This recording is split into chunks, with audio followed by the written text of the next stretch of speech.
열왕기상 16장 29절에서 34절 우리가 함께 읽겠습니다. 유다의 아사 왕 제38년에 오므리의 아들 아합이 이스라엘의 왕이 되니라. 오므리의 아들 아합이 사마리아에서 22년 동안 이스라엘을 다스리니라.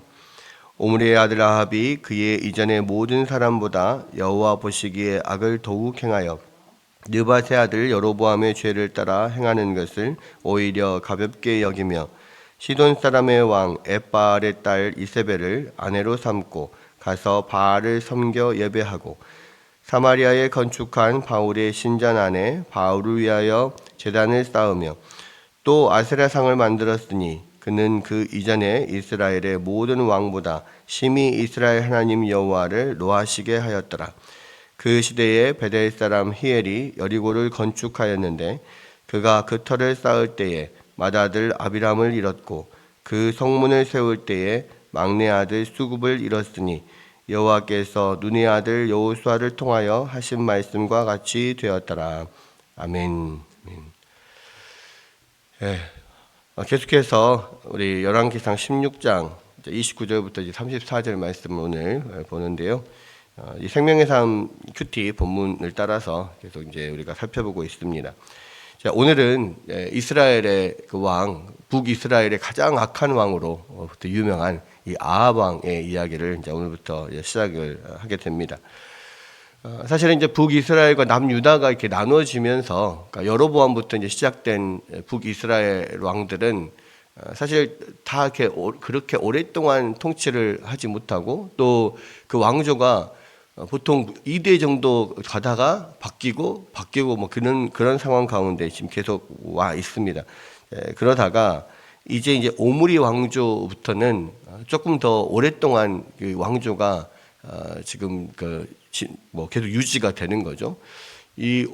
뭐 어제도 잠깐 이제 말씀을 드렸었지만 이 오므리 왕조는 이 성경에서는 사실은 별로 이렇게 중요하게 다뤄지질 않아요. 물론 이제 아합과 그 아들 아하시아 이 부분에서는 많은 그 분량을 차지하고 있긴 한데 그 오므리 왕조를 실제로 시작을 한 이 오므리는 사실 굉장히 그때 당시에 세상적인 어떤 관점에서는 굉장히 유능한 왕이었고 굉장히 유명한 왕이었습니다. 오므리가 원래 이제 그 장군 출신이잖아요. 장군 출신으로 이제 왕권을 잡게 됐는데 그렇기 때문에 이제 어떤 12년 동안 오므리가 통치를 하면서 사실 한 뭐 4, 5년 정도는 이제 이 내란으로 인해서 서로 이 디브니와 오므리가 서로 경쟁하는 관계에서 있다가 한 4, 5년 정도를 내란을 겪고 결국은 이제 오므리가 이겨서 왕이 됐는데 그 한 5년 정도를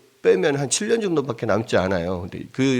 그런데 그 짧은 기간 안에 나라의 기틀을 완전히 이렇게 잡은 그런 왕이고 굉장히 금방 안정을 시켰던 왕이고요. 그리고 이제 이 사마리아라고 하는 이제 그 북이스라엘 앞으로 어떤 수도가 되는 그런 성을 쌓은 그런 왕이죠. 그래서 수도 천도를 하게 되는데 수도 천도를 한다는 원래 이제 디르사에 있다가 수도를 천도를 하게 되는데 수도 천도를 한다는 것은 그만큼 이제 나라가 안정이 됐기 때문에 수도를 이전을 할 수가 있는 겁니다. 그렇지 않다면 이제 할 수가 없는 거죠. 그만큼 빠른 시에 안정을 시켰다는 것이고 그리고 이제 이 오므리는 사실은 지금 성경에서는 전혀 그런 다뤄지지 않지만 그때 당시에 뭐 모압이나 뭐 그 아수르나 이런 주변의 강대국들에 의해서 굉장히 인정받는 왕이었습니다. 그래서 그 북이스라엘을 그 사람들이 이제 외국에서 지칭하기를 오므리의 집 이렇게 이야기를 해요. 그 뭐 보통 남유다를 다윗의 집 이렇게 이야기합니다. 당연히 남유다는 다윗의 집일 수밖에 없죠. 왜 다윗의 자손들이 계속 왕위를 이어가고 있으니까. 그런데 사실 북이스라엘은 여로보암으로부터 시작을 됐는데 여로보암의 집이라고 하지 않아요. 오므리의 집이라고 이야기를 하고 그 이후에 있는 모든 그 왕들도 사실 이제 오므리 왕조가 끝나고 다른 왕조가 들어섬에도 불구하고 뭐 그런 유명한 그런 외국에서는 그 왕들을 오므리의 아들들 이렇게 이야기를 했을 정도로 그렇게 인정을 받는 국제적으로는 인정을 받는 왕이었습니다. 그리고 오므리 시대에 이 뭐 국방뿐만 아니라 이 정치나 경제나 이런 것들이 굉장히 안정이 되어 있었어요. 그래서 이 오므리가 했던 것 중에 하나가 뭐냐면 이 시돈 왕 시돈 왕 엣발의 딸 이세벨과 자기 아들 아합을 결혼을 시킨 겁니다. 그래서 결혼 동맹을 맺어요. 그런데 이 시돈은 그때 당시에 뭐 아람과 아수르, 뭐 시돈 이런 그 주변의 이 나라들 가장 강력한 나라들 중에 하나였는데 특별히 이제 이 시돈은 두로와 시돈이라고 이야기를 해서 이제 페니키아 민족들이죠. 그래서 페니키아 그때 당시에 이제 그 해상 무역을 장악하고 있던 페니키아 족들이에요. 그래서 굉장히 부유한 그러한 나라. 이 페니키아인들 중에 이제 그 두로와 시돈과 뭐 이런 것들이 이제 도시국가였는데 시돈 왕 엣바할의 딸과 자기 아들을 결혼시키면서 결혼 동맹을 맺으면서 그것으로 이제 그 시돈과의 어떤 그 교류를 통한 경제적인 어떤 뭐 안정 그리고 경제적으로 훨씬 더 부유해졌죠. 그런 면들이 분명히 있습니다. 그러니까 시돈이 생각보다 굉장히 어떤 큰 영향력을 끼치고 힘이 있었던 나라예요. 왜냐하면 이 페니키아 민족이 전체 그 바다 해상 무역을 장악을 하고 있어서 많은 곳에 식민지를 건설을 했거든요. 그 중에 하나가 유명한 게 카르타고입니다. 카르타고가 이 페니키아의 식민지였고요. 이 로마 시대에 우리가 잘 아는 한니발 장군 뭐 알잖아요. 로마 시대에 거의 로마와 100년 동안을 그 대항을 했을 정도의 강력한 군사력을 가졌던 게 카르타고인데 바로 거기를 식민지로 만든 게 이제 페니키아인들이고 또 역사적으로 또 유명한 게 페니키아에서 그 유명한 파피루스를 만들어서 이집트에 팔기 시작을 했고요.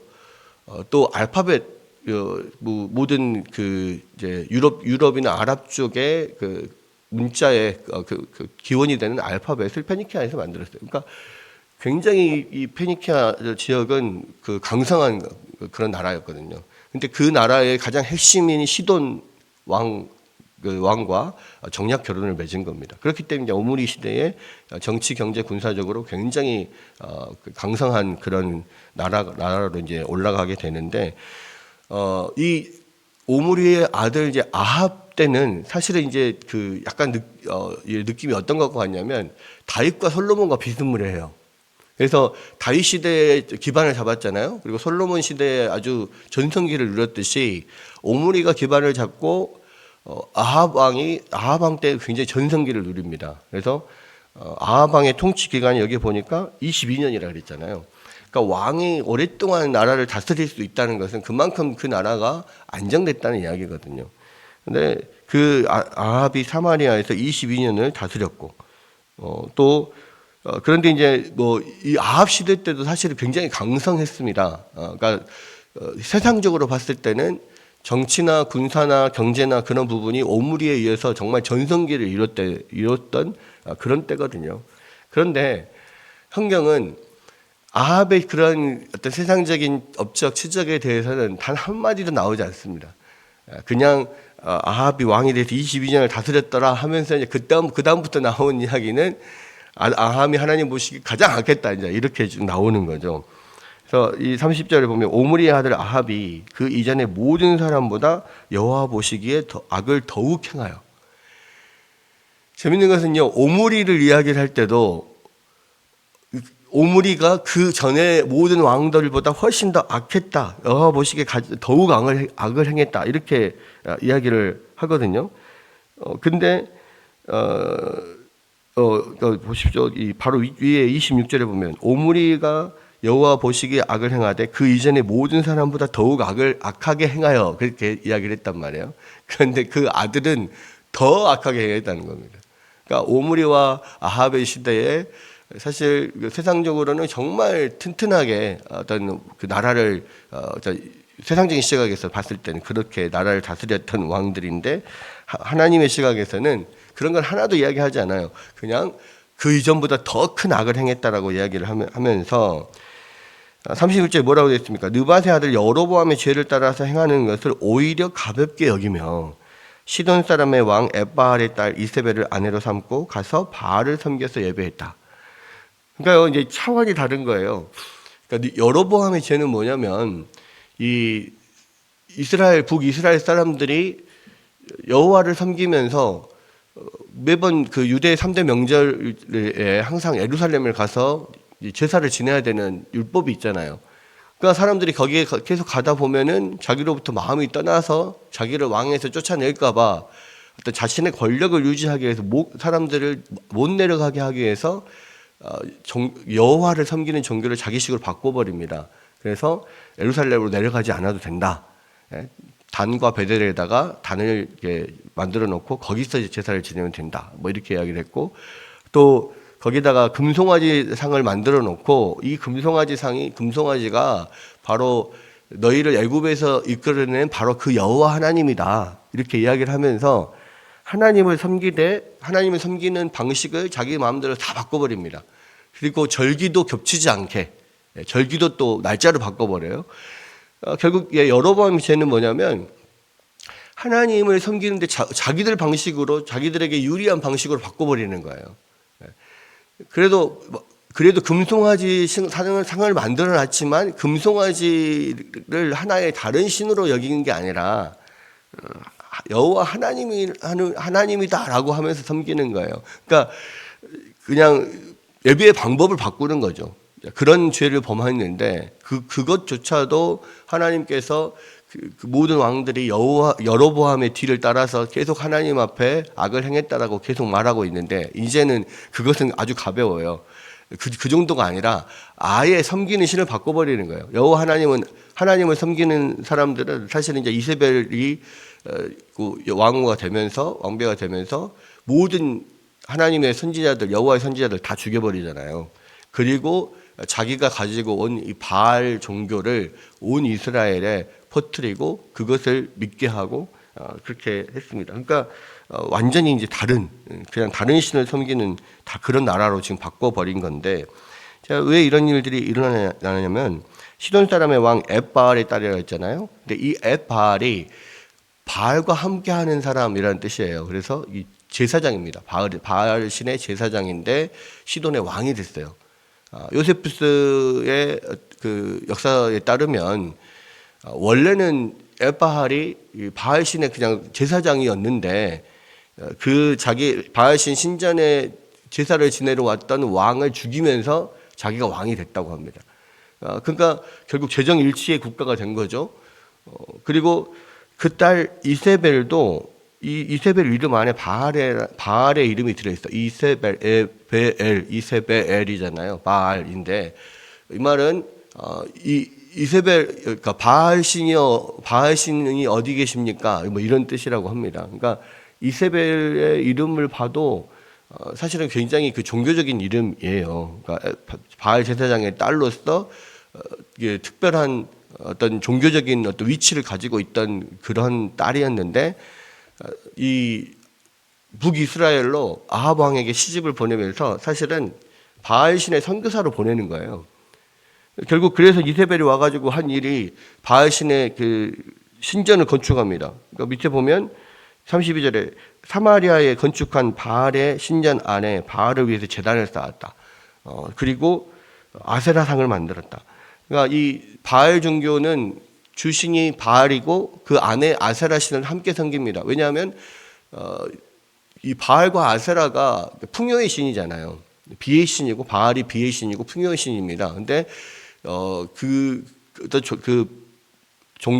그들을 섬기는 어떤 종교 의식이 뭐냐면 바알이 비를 내리기 위해서, 비가 이제 뭐냐면 그 바알 신의 정액이다 이렇게 생각을 해요. 그래서 바알과 그 아내 이세벨이 계속 그런 성적인 관계를 통해서 그런 비를 많이 내리면 이 땅이 풍요해진다. 이제 이런 사상을 갖고 있어서 바알 신전에 그래서 늘 어떤 성창이라고 하죠. 여자 사제들이나 남자 사제들이 그곳에서 예배를 제사 의식을 지내면서 제사를 드리러 온 사람들과 성 관계를 맺으면서 그것을 통해서 이 바알신과 아세라가 자극을 받아서 더 많은 비를 내려줄 것이다 이렇게 생각을 하니까 그런 식으로 지금 진행되는 그런 거예요. 그래서 바알과 아세라는 항상 같이 갑니다.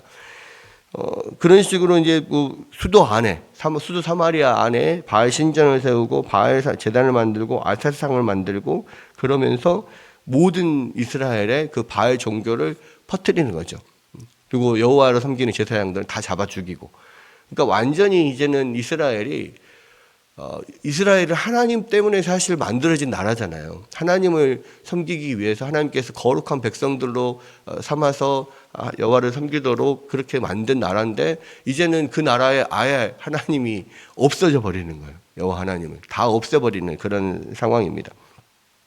근데 결국 그것으로 인하여서 심히 하나님이 노하시게 됐고 그러면서 이제 34절이 나오는데요. 그 시대에 베델 사람 히엘이 여리고를 건축하였는데 그가 그 터를 쌓을 때에 맏아들 아비람을 잃었고 그 성문을 세울 때에 막내 아들 수굽을 잃었으니 여호와께서 눈의 아들 여호수아를 통하여 하신 말씀과 같이 되었더라. 왜 갑자기 이 이야기가 나오는가? 그러니까 지금 아합 이야기를 쭉 하다 아합과 이세벨 이야기를 쭉 하다가 갑자기 여리고 이야기가 나와요. 이 여리고 이야기는 뭡니까? 여호수아에 보면 하나님께서 이 기적적인 방법으로 여리고를 무너뜨리잖아요. 그냥 싸워서 이긴 게 아니라 뭐 하루에 한 바퀴씩 여리고를 돌고 마지막 날 7바퀴 돌고 외치니까 여리고성이 와르르 무너졌다. 이제 그것으로 인하여서 이제 여리고를 완전히 함락하게 됐고 진멸시켰는데 하나님께서 뭐라고 했냐면 이 여리고를 앞으로 어떤 사람들도 세우지 다시 재건하지 말라라고 이야기를 하면서 이것을 또 하나님의 어떤 승리의 어떤 기념으로 그렇게 놔두잖아요. 그러면서 어떻게 말씀을 했냐면 이 말씀을 하신 거죠. 만약에 다시 여리고를 건축을 한다면 그 건축을 하는 사람의 그 터를 쌓을 때에 맏아들을 잃을 것이고 그 마지막 성문을 닫을 때 막내 아들을 잃을 것이다. 그러니까 터를 쌓는 것이 가장 공사의 처음이고요. 마지막 문을 닫는 것이 마지막이거든요. 그러면 시작할 때 첫 아들을 잃고 마지막 문을 닫을 때 막내를 잃는다는 이야기는 모든 자녀들을 싹 다 잃게 될 것이다 라고 한 겁니다. 그러니까 이 저주 때문에 사실은 여리고가 굉장히 중요한 관문 도시임에도 불구하고 그동안 역대 왕들이 그렇게 많은 특별히 뭐 솔로몬 같은 경우는 엄청난 건축 사업을 했잖아요. 그럼에도 불구하고 여리고를 재건축하지 않았습니다. 그런데 이제 아합의 때에 여리고를 재건축한 거예요. 왜냐하면 안 할 이유가 없죠. 아합이 여호와 하나님을 믿는 것도 아니고요. 바알신을 믿고 그리고 어떤 그런 종교적인 시각이 아니면 그 여리고는 굉장히 중요한 도시이기 때문에 거기를 반드시 재건축하는 것이 맞는 거죠. 그러니까 아합이 그렇게 재건축을 하게 된 겁니다. 건축주는 이 아합이고요. 실제로 시공을 하는 사람이 바로 히엘인데 이 히엘이 여리고를 건축하면서 맏아들과 막내아들 마지막까지 쫙 자녀들이 다 하나님의 말씀대로 그렇게 죽게 된 일들을 기록합니다. 근데 왜 이것을 기록하겠습니까? 뭐 갑자기 아무런 상관이 없는 여리고 이야기가 왜 나올까라고 생각하지만 결국은 하나님의 뜻이 이루어진다는 거예요. 그러니까 아합 왕과 이세벨이 여호와의 선지자들을 다 죽이고 그 바알의 천국 바알의 나라로 이렇게 북이스라엘을 만들고자 했지만 결국은 하나님의 뜻이 이루어진다. 그리고 이 히엘이 하나님의 말씀을 거역하고 그렇게 건축했던 그 히엘의 아들들 다 잃었던 것처럼 여호와 하나님께 반역하고 반항하고 그렇게 다른 신을 섬기고 그렇게 북이스라엘을 우상 숭배로 끌어간 이들의 최후가 결국은 하나님 뜻대로 이렇게 다 멸망당하게 될 것이다라는 것을 지금 보여주는 거죠. 그러니까 이 부분은 지금 이 열왕기상 16장 29절에 34절은 앞으로 나오는 아합 이야기의 서막입니다. 서론이고 아니면 전체 요약이라고 생각할 수가 있어요. 그래서 정말 하나님 앞에 보시기 하나님께서 정말 노하실 정도로 그렇게 강력하게 하나님 앞에 반했던 아합과 이세벨이 결국 어떻게 멸망을 당하게 될 것인가를 보여주고 있고요. 이 열왕기는 전체적으로 그 핵심이 뭐냐면 어떻게 이스라엘, 북이스라엘과 남유다, 하나님, 그러니까 전 이스라엘 민족이 어떻게 하나님 앞에 심판을 받게 됐느냐, 그것이 핵심이거든요. 그래서 결국 그 멸망당하게 된 이유, 심판을 받게 된 이유가 뭐냐, 바로 하나님의 나라를 하나님의 뜻대로 그렇게 다스리지 못했던, 또 그렇게 하나님의 나라답게 하나님의 뜻에 순종하지 못했던 그들이 그 가장 큰 문제였다는 것을 계속 보여주고 있는 겁니다. 그래서 이제 이 앞으로는 17장부터는 아합의 이야기, 그리고 거기에 강력한 마치 적그리스도와 같은 아합과 거기에 대하여서 하나님의 그 말씀과 또 뜻을 전했던 강력한 선지자 엘리야, 그리고 그 제자 엘리사의 이야기, 이 이야기들이 어떤 열왕기의 핵심에 이렇게 위치하면서 이것이 사실은 가장 중요한 부분으로서 지금 기록되고 있는 거죠. 그러니까 열왕기는 상하로 나눠져 있지만 원래는 하나의 그 성경이거든요.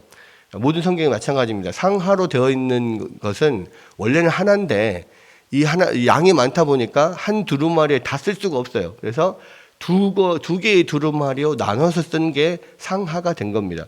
그러니까 실제로는 열왕기 상하 전체가 하나의 성경이거든요. 근데 그 열왕기의 가장 핵심 가운데에 지금 아합과 엘리야, 아하시아와 엘리사의 이야기가 기록이 되어 있는 거예요. 그러니까 그것이 가장 이 열왕기에서 말하고자 하는 핵심인 거죠. 그러니까 이것이 어떤 앞으로 이제 어떤 핵심적인 부분을 우리가 다루게 되는데요. 이 말씀을 통해서 결국 어떤 가장 악한 왕들이 하나님을 대적하고 뭐 그렇게 뭐 승승장구하는 것 같지만 결국은 하나님의 뜻대로 이루어지고 그들이 심판을 받는다라고 하는 거 다시 우리가 생각해 볼 수가 있고, 오늘도 이 말씀을 생각하면서 결국 이 세상에서 악이 승리하는 것 같지만 결국 하나님의 뜻대로 모든 것들이 역사는 이루어진다고 하는 것을 우리가 믿으면서 더 주님을 붙들고 또 주님 앞에 나아가는 오늘 하루가 되시기를 주의 이름으로 축원합니다.